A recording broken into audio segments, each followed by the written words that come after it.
Hello, good morning, good afternoon, and good evening, and welcome to another episode of the Pure Digital Passion Podcast. I'm your host, Moses Kimibaro. This year marks a momentous occasion for the African media and advertising industry. And after a 16-year hiatus, the 25th annual PAMRO Media Research Conference is making its grand return to Nairobi from the 14th to the 16th of September 2025. The theme is Trust and Truth, the role of media research, a topic that sits at the very heart of our industry's current challenges and future opportunities. I followed PAMRO's journey for years and fondly remember attending the 2012 conference in Uganda when my good friend Joe Otin invited me to attend. And that was really an amazing experience. And at that point, actually, Joe was the president of PAMRO. So to give us an exclusive preview of this landmark event, we're joined by two of the most respected figures in the Kenyan and African media research. First, Joe Otin, who I've already mentioned, the CEO of the Collective and the former president of PAMRO, and also the 2023 Piet Smith PAMRO Achiever of the Year and chairman of the Kenya Organizing Committee for this year's conference right here in Nairobi, Kenya. We're also delighted to have a legend in our own right, Maggie Ireri, the CEO of TIFA Research, an award-winning research professional recognized by PAMRO for innovation in research methodologies, and also a key member of the organizing committee leading the sponsorship aspect of this event. Joe and Maggie, welcome to the podcast. Thank you for joining us. Thank you, Moses. So I'd like to Thank you. start with you, Joe. And I think from my point of view, really, your involvement with PAMRO is extensive. I mean, it was almost 15 years ago that I attended the first one. And more importantly, you've been a president, you've been a board member, you've also been an award winner, and now you're part of the conference organizing committee as the chair. Can you share your PAMRO origin story and tell us how this all began and how you've been involved since the beginning? And also what drew you to the organization and its mission in the first place? Well, thanks. Thank you so much, Moses, for inviting us to this podcast. And we're delighted to be here. I'm so happy to be here to talk about what's happening with PAMRO.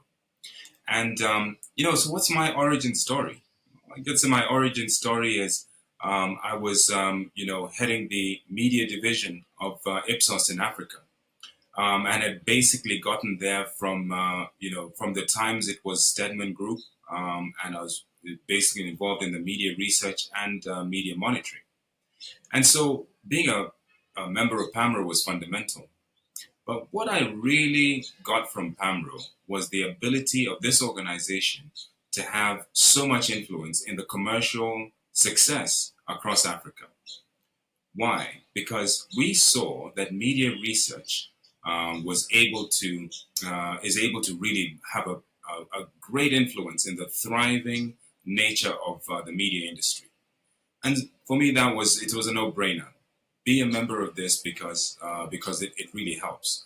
One of the things that we saw was people like Coca-Cola, talking about where it was spending its money in Africa during this big economic recession that we had in 2008. And what they did was they looked at all the markets where they had good media research, and they chose to keep their budgets, actually strengthen their budgets during that recession. In those markets where they had visibility and they could basically calculate their ROI. But in the markets where they didn't have data, they pulled their budgets. So that's the first thing. First thing is that media research and the work that PAMRO is doing has a great influence in the commercial success across Africa. The second thing that made me want to be part of this is this very robust network. And the robust network is made up of, initially was just media researchers, basically talking about very scientific papers, you generally need to have, a sniff of Epsom salts to just keep your mind, vigorous during some of those discussions. However, we started to see more and more participation from the media houses and TV networks across Africa. We also started to see advertising agencies participating, and eventually we started to see more of the authorities and governments participating. So we're talking about executives from these organizations at the highest level, and being able to share information with them, being able to share our own experiences was really something that has helped this industry grow across the board. So, and across, to every single corner of Africa. So that's my origin story, and that's, why I'm still here. Thanks so much for that, Joe. And I think one thing I picked away is that, data, the value of data, the value of insight actually has been significant in actually supporting advertisers and growing the media space as a whole. And I think this is a perfect segue to Maggie. Maggie, thank you so much for joining us. You too are also a PAMRO award winner and a leading voice in African and Kenyan media research. What has been your journey with PAMRO like? And, what has been the mission to standardize measurement that's resonated with you throughout your career? Yes, so my journey with PAMRO started a long time ago, probably in the late 90s. And that's the time I was working for the Stedman Group. Um, and Stedman Group was founded by Roger Stedman, who in Kenya is known as the father of audience research. At that point, Stedman was leading the forefront of trying to get Kenyan companies to use and actually uh, pay for audience research data for media planning. And I was glad to be at the forefront of seeing how Roger Stedman and working with people like us and Jules, who joined us later, how he would package the need for media research. And at some point, we realized that we were doing media research in Kenya. By that time, we were doing it in Tanzania, we were doing it in Uganda, but the methodologies were varied.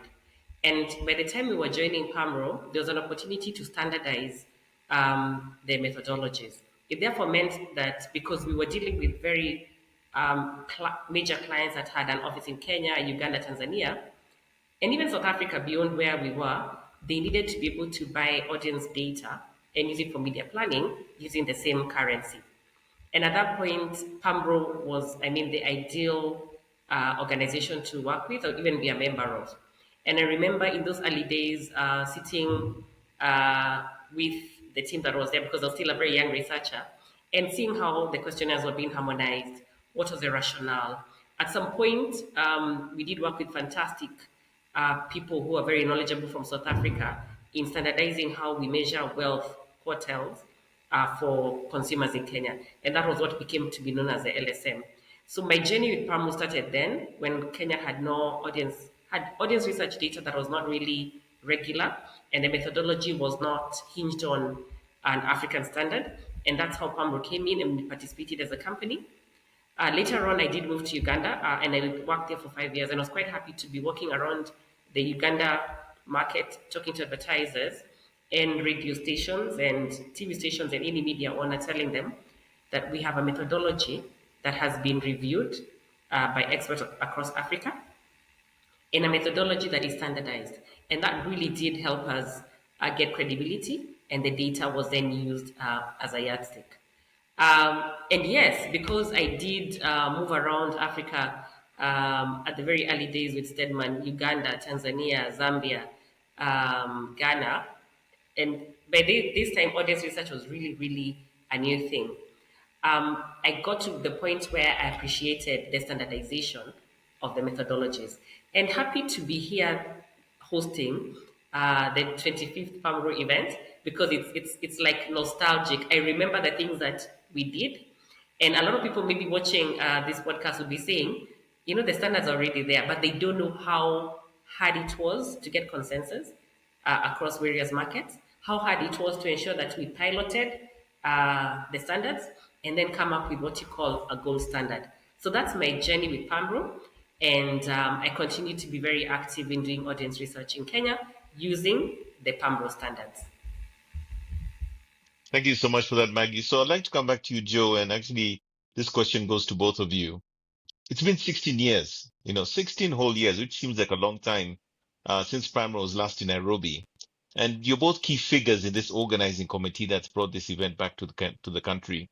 So what is the significance of this homecoming for Kenya and for the broader African media landscape? Maybe going first with you, Joe. Well, thanks. Thanks, Moses. I think both Maggie and I were part of the organizing committee 16 years ago. And it was headed by George Waititu, the CEO of Stedman Group at the time. But so there's obviously been a lot of differences. We've come a long way. I think PAMRO has also come a long way in 16 years. But I'd say one of the things I'd say is the difference between I think what I had seen happening during that, I think one of the most memorable PAMRO conferences that was held here in 2009 was that advertising agencies and the brands began to participate in a different way. And we had significant presentations that were made by people like George Luther of Scanad at the time. There was presentations by people like Lenny Nganga. We had quite a number of marketing directors making some significant presentations, and I think that was a pivot. There was a shift in how the rest of the industry that benefits from media research was able to participate at that conference. And since then, we've seen much more participation. I talked about Coca-Cola participating. Diageo has participated, significantly in terms of what they're doing from a digital perspective. And I think that this is something that we're going to see tremendously at this year's conference. Great, thanks so much for that. Maggie, I'd love to also hear your perspectives, 16 years on, what has changed, what has shifted, and what does this mean for Kenya and the African media landscape? And that's a question that is so timely because I was reflecting. We are hosting after so many years, especially to the delegates who are going to come from Kenya. What are they going to walk away with from the conference? And I just want to go back to the theme of the conference, which is trust and truth. That currently media, in terms of the word trust, media is responsible for shaping opinions. And truth means that the media should cover facts accurately so that the audiences can then get to know the truth, isn't it? But currently, we're in a situation of the digital world, social media. In Kenya, especially in the last 2 years, where there's been a protest, we are looking at the social media to give us real-time news on what's happening. If there's going to be a protest, should I leave the house or not? We're seeing situations where content is recycled. Very graphic, horrific stories are recycled on social media. So for me, when the theme is about trust and truth, I think one of the key things that we should be walking away with, and I believe we will, from from the conference is, if media is to be trusted, how can research inform how we determine a media house that is trusted or not trusted, or even social media? If media is supposed to give Kenyans the truth or Africans the truth, how do we use research to ensure that we can be able to say this was something truthful as it was aired and this was something not truthful? So for me, I think the conference is very timely, but I just want to say that the Kenyans are known to be very high social media users. I've also seen a lot of content from Nigerians, Tanzanians, South Africans. I think it's an opportunity for us to share and begin to discuss.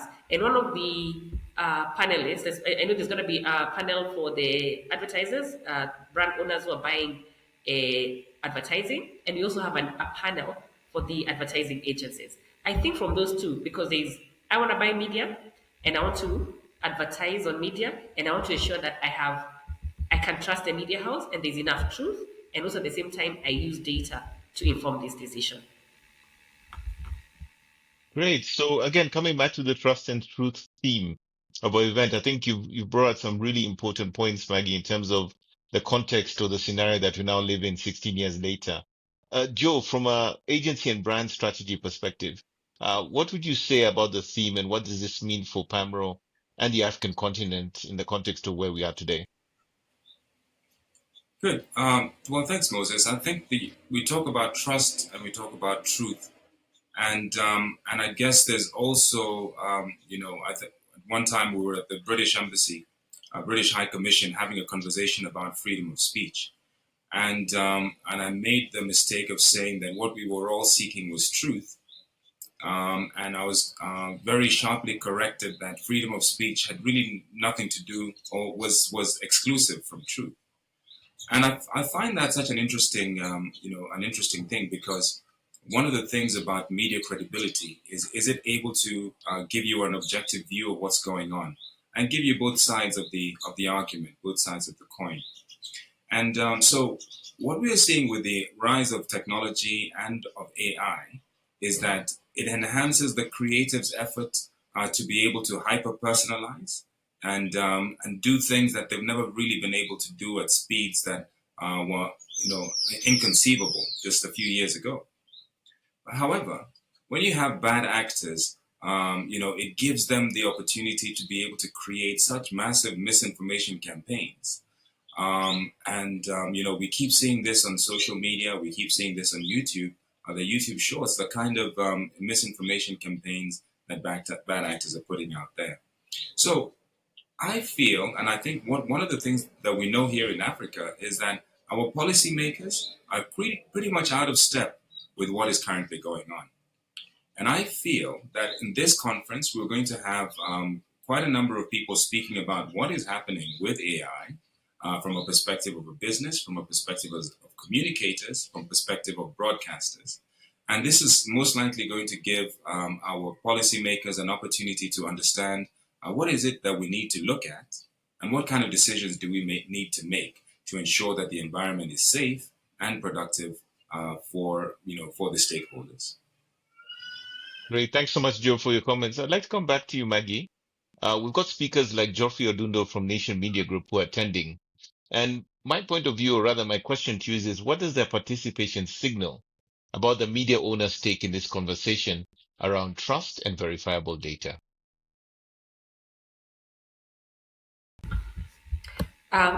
Very true. We are quite honored to have the likes of Geoffrey Odundo, the CEO of Nation Media Group in Africa, and also Wachira Waruru, who's the CEO of Royal Media Services. Those are big brands in Africa. Now, their participation is really, really good because audience research has advertising agencies, it has the advertiser, and of course, the media houses who carry the platform. And one of the papers that will be presented by Mr. Geoffrey Odundo is quite interesting, and I thought this is basically a paper that seeks to make us rethink how we are operating. So his argument is in his paper, I'm not saying this is the title of the paper, but what he says that researchers, advertising agency, media houses, and media houses, we're talking about digital, non-digital houses, have to collaborate to exist sustainably in this market. And I don't have details of the paper, but I believe that what he'll be sharing with us is saying we should not be competing. We should be collaborating. We should be fine. The pie is so big. How can we ensure that we grow it? Or how can we collaborate in instances where one person has a strength and another one has a weakness? So for me, I feel that we're getting to the point where the media are saying we can, and they have a very powerful voice because the media are the ones who connect us to all the audiences. But they're saying, how can we collaborate? And collaboration is a good sign that it means that in the dynamic changing landscape of AI, as Joe has talked about it, fake news. We also are now seeing digital brands like the big tech companies coming into Kenya and getting audiences directly. How do you collaborate and still ensure that the media industry is sustainable? And this is falling against the backdrop. I'm sure you've seen quite a number of things that are happening in the media. Media houses are closing down, they're laying off staff. But the question is, how do you collaborate to sustainably ensure that the media landscape supports all actors, especially those in Africa? No, I think that is so pertinent given the times we're in. We are seeing so many challenges, especially local media, African media, the role that big tech are playing, the social media platforms like Meta, the big, search engines and so forth like Google. And really, let's be honest, they're disrupting the status quo in ways that none of us could have imagined. But that, as you pointed out, I think, the conversations and having someone like Geoffrey on board really, I think is going to be, something exciting to see and hear. I know that as an organization, Nation Media is really trying to transform themselves digitally. And we can see some of the early signs of that progress in terms of how they're sort of aligning to this new reality. Which brings you back to you, Joe. I think you have also the other side of the coin in terms of, giving us a perspective from the chief marketing officers. We have brands like, Safaricom and KCB are going to be at panels at PAMRO. We've got agency leaders from organizations like WP Scan Group and Dentsu. And what are some of the key commercial tensions you expect to see debated around the areas of AI, the creator economy, and of course, the return on investment of some of these new areas of media? Okay, thanks. I mean, we want to really move away from just the academics. We want to move to what kind of decisions are the guys in the trenches making. And so we asked ourselves, who are the people who are controlling, the larger budgets in our market, and what kind of decisions do they have to make in order to be able to get return on investment for their brand strategies. So we chose the foremost CMOs who are right in the middle of all these changes that are going on, and we wanted to have a better understanding of the kind of where they see the value of AI as they make those decisions for brand strategy. And so that's the kind of conversation that they're going to be having, and that's the line of questioning and discussions that we're going to have. And for the agencies, you'll see that everybody on the agency panel has been around for donkey years.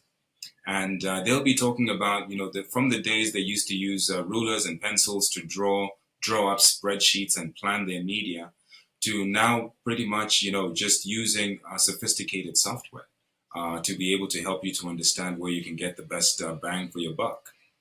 And so we want to understand, where have we come from? And I think with an understanding of the history, we will actually get a better understanding of where we're going to go and where this is heading to.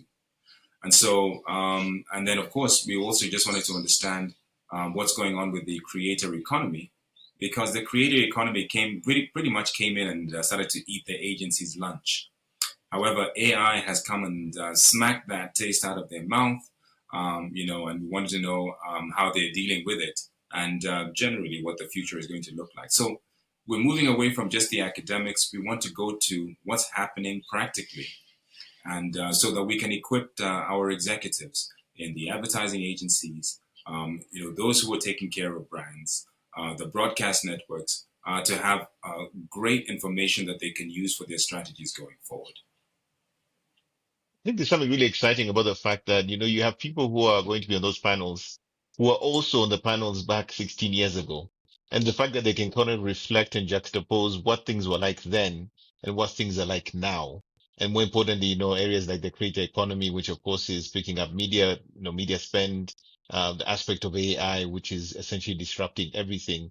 And really, I think that's brilliant because it's that almost institutional memory around how things worked, how they're working, and those people, I think, are the best place to sort of navigate the future practices because they've been able to see the evolution of that, coming from the very early days of even just establishing standards. And then coming back to you, Maggie, I think let's talk about the delegate experience. The country reports are always a major highlight. And as a researcher, can you explain why these reports are so valuable to provide insights that delegates can't get anywhere else? And I'm going to be very honest with you guys because when I went to Uganda back in 2012, at some point I thought I was in the wrong conference because I couldn't even understand the dialect or the language that was being used around media. I remember hearing panels, I think, for the first time. Just the nature of the conversation and communication required you to be an insider to even decipher what was being discussed. But coming back to you, Maggie, as sort of as somebody who's a dyed-in expert and somebody who's been in this space for so long, what are these reports and why are they so valuable for the stakeholders, including those who are going to maybe be attending for the first time as delegates? Moses, I hope you'll also ask me about the fun part of the conference at some point. But anyway, Absolutely. so let me Absolutely. talk, let me talk about the country reports. So in the various countries that audience research is done, the organizations that collect data submit reports to PAMRO, and it's basically kept in a very good library. But the beauty about this country reports, bearing in mind that the methodology has been harmonized because the questionnaires have been harmonized. It therefore means that if you're going to look at a report for Kenya, for Uganda, or for whichever, South Africa, Nigeria, it means that you're going to get the same indicators, whether it's going to be share, reach, and even audience profiles. So if you are an organization or an individual who's interested to know how does the media landscape look across in Africa, how does it change by country or by region, the country reports are what I would say, in line with the theme, are your truth in terms of audiences. And it is also quite important to say that even though they have harmonized the methodologies, there are some country nuances that are also highlighted in this report. So it's not going to be read, share, etc. It also tells us what are the differences in terms of the audiences when you're moving from one country to another. So, in summary, it is access to a continental audience research dashboard that allows any person, whether you're a media buyer, media planner, to understand the landscape using the same indicators. And the minute you've gone through one report, you can go through all the other reports very easily because they are very, very similar. So that's something that delegates should look forward to when they come for this meeting or for the conference. Thank you. I think if I was to sum it up, it's really this opportunity to get the value of insight on a country level basis and then also at a macro level across the continent. And those nuances are so valuable because they help us inform how media is bought, how media is understood, and more importantly, how it can be fully leveraged across the board. Now, let's get to the fun part. And I think this question goes out to both of you, Maggie and Joe. And I'd like to start with you, Joe. Beyond the formal sessions, PAMRO is legendary for high level networking, for fun, from your experience. What are some of the unique value propositions of those connections that people can make at the event? And can you share an example of how these interactions spark real collaborations? Starting with you, Joe. Well, thanks, Moses. PAMRO's events, annual conferences, are actually very exclusive events.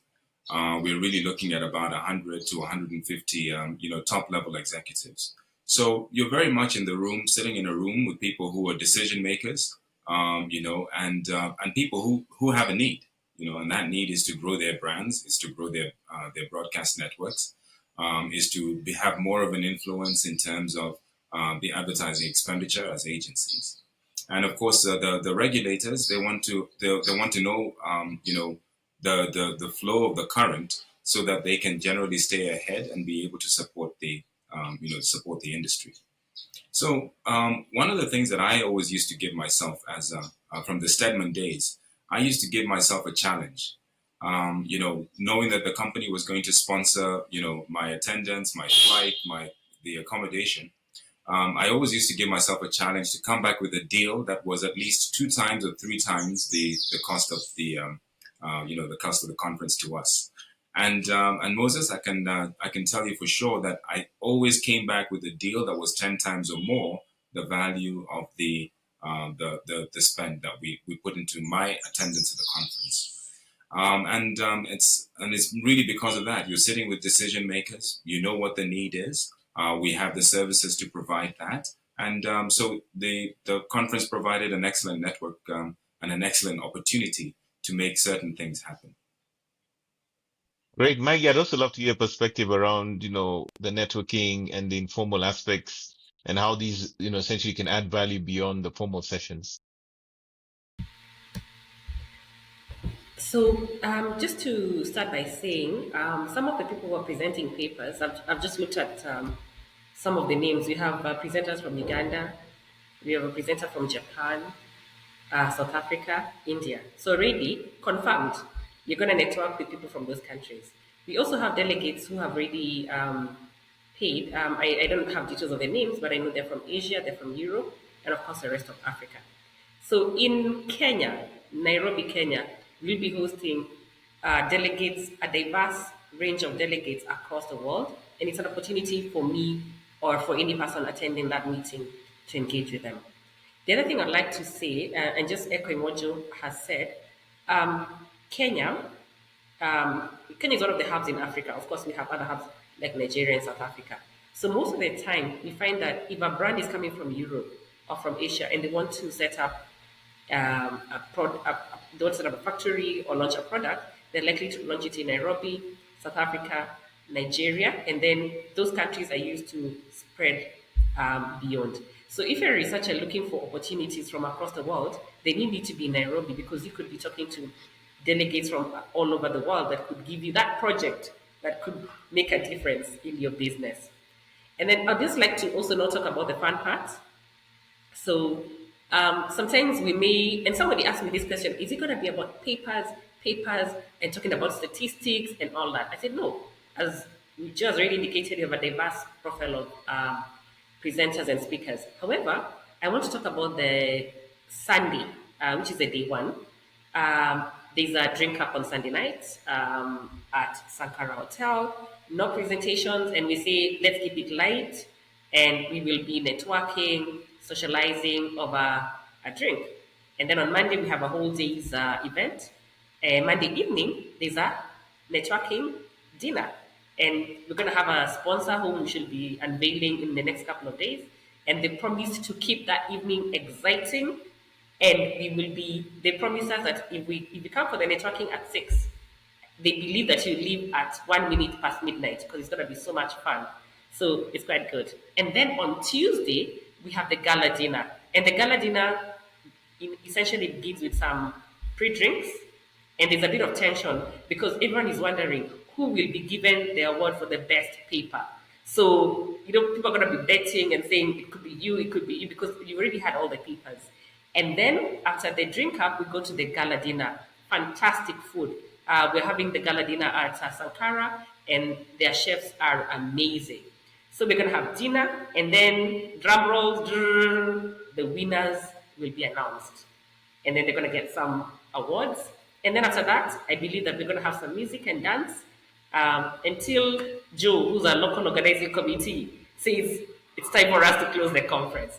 So that's a fun part of the conference, and I really encourage anyone who's interested in research, a combination of research and fun, to show up for this conference. Well, I can actually remember my fun or the fun times I had at the PAMRO conference back in 2012. I think it was at Munyonyo in Uganda, and I can assure you it was, let's just say the networking and the social side of it was fantastic. And I actually made some lifelong friends in the industry from attending that event. So I'm very grateful for the opportunity to have done both. But looking beyond the conference, and I'd like to bring this back to you, Joe, and both of you really to respond to this. Where do you see the future of media research in Africa heading? And what role must PAMRO play in shaping standards for a complex digital and AI-driven future when it comes to media? All right. Well, as we talk about the networking, I think the key thing for the gala dinner is, even though you come in your tuxedos, do bring your dancing shoes, because the drinks will be chilled, the conversations will be warm, but the dancing will be hot. So, much more to serious matters in terms of where we see this going. I think the key thing is that we want to see, we want to have those conversations about how brands can unlock growth, right? And how they can unlock growth by having a better understanding of consumer behavior. We know that the agencies are talking about how they can return to a point where they can influence the advertising spend. Where they can stem the tide and influence advertising spend, because there's been a lot of shakeup in that department. And then, of course, the media houses, they want to know how they can monetize their premium content, because as they shifted from analog to digital. Something moved, and we're trying to understand where this whole thing is.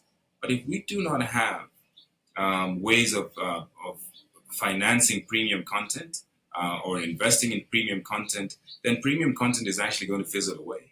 And and eventually, all we'll be doing will be is investing in premium content that is not ours, that is imported from abroad.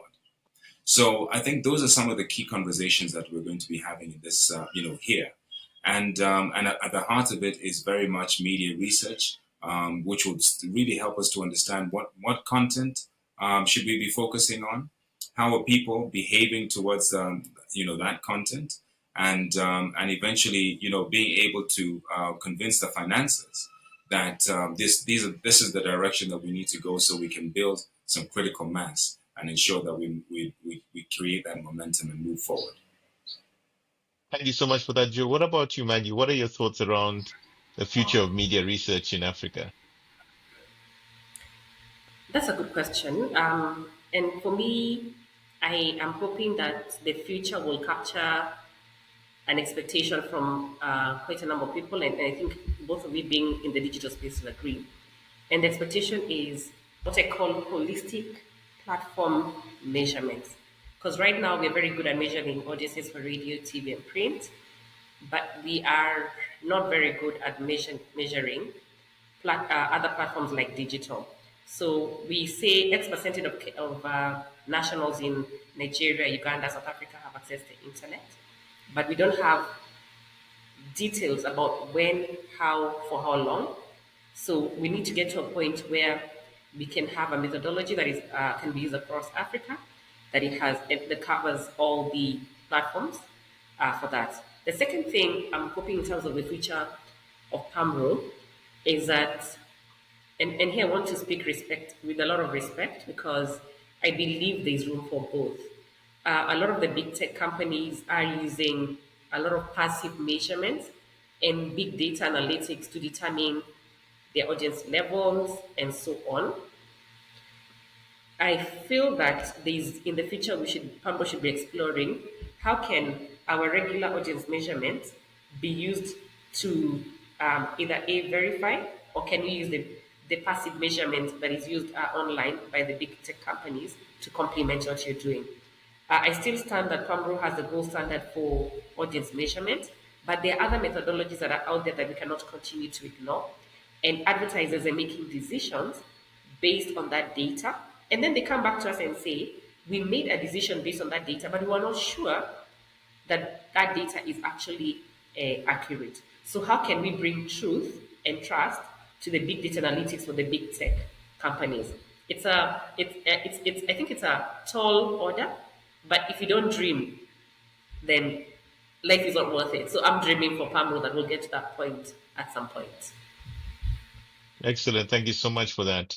I'd also like to possibly think about, for everyone who's listening and anyone who might be considering attending, what's your closing message? And really, why is the 25th PAMRO conference in Nairobi a must attend, an event that you must attend this year? And maybe starting with you, Joe, what's the call to action here? Why do we need to come?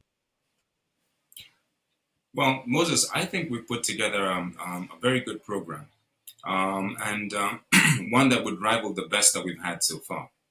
And we've got people, really very much at the top of the industry, and guys like Charles Morita from Google.